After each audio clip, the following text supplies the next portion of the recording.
আন্তর্জাতিক মাতৃভাষা দিবস, ভালোবাসা দিবস আর ফাল্গুন ঘিরে ফুলের বাজারে বেড়েছে বেচা বিক্রি। এ নিয়ে আরো খবর জানাতে ঝিনাইদহ থেকে সরাসরি যোগ দিচ্ছেন সাদ্দাম হোসেন। সাদ্দাম, ফুলের বাজারে বেচা বিক্রি কেমন দেখছেন?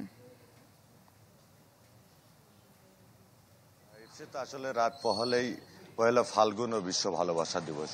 আর এই দিবস ঘিরে কিন্তু এখন শহরে কিন্তু ফুলের যে দোকানগুলো আছে সেই দোকানে বেড়েছে বেচা বিক্রি। এছাড়াও যে ফুলের যে বাজার আছে সে বাজারে কিন্তু ফুলের বেচা বিক্রি বেড়েছে। তবে ব্যবসায়ী এবং ফুল চাষিরা বলছেন যে অন্যান্য বছরের তুলনায় কিন্তু এবছরে ফুলের চাহিদাটা একটু কম, তবে দামটাও কিন্তু অন্যান্য বছরের থেকে এবছরে কম। যেমন আপনার গাঁদা ফুল কিন্তু বিক্রি হচ্ছে, আজকে বাজার দর রয়েছে 300 টাকা ঝোপা, অর্থাৎ এক ঝোপায় কিন্তু 700-800 পিস গাঁদা রয়েছে। এছাড়া যে জারবেরা বিক্রি হচ্ছে আজকের বাজারে 7 থেকে 6 টাকা পিস। এছাড়া চন্দ্রমল্লিকা, গোলাপ বিক্রি হচ্ছে প্রকার ভেদে 20 থেকে 30 টাকা পিস।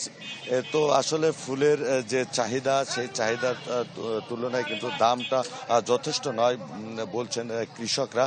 আর ব্যবসায়ীরা যেটি বলছেন যে এই যে দোকানগুলো আছে সেই দোকানে আগামীকালকে যেহেতু দুইটা দিবস রয়েছে, এই দিবসে কিন্তু বেচা বিক্রি একটু বেড়েছে এবং দোকানে কিন্তু যারা ফুল ক্রেতা রয়েছে তারা আসছেন এবং তাদের পছন্দ মতন যে ফুল রয়েছে সেই ফুলগুলো নিয়ে যাচ্ছে। তো এবছর কিন্তু ঝিনাইদহ জেলা কৃষি সম্প্রসারণ অধিদপ্তরের তথ্য মতে 2012।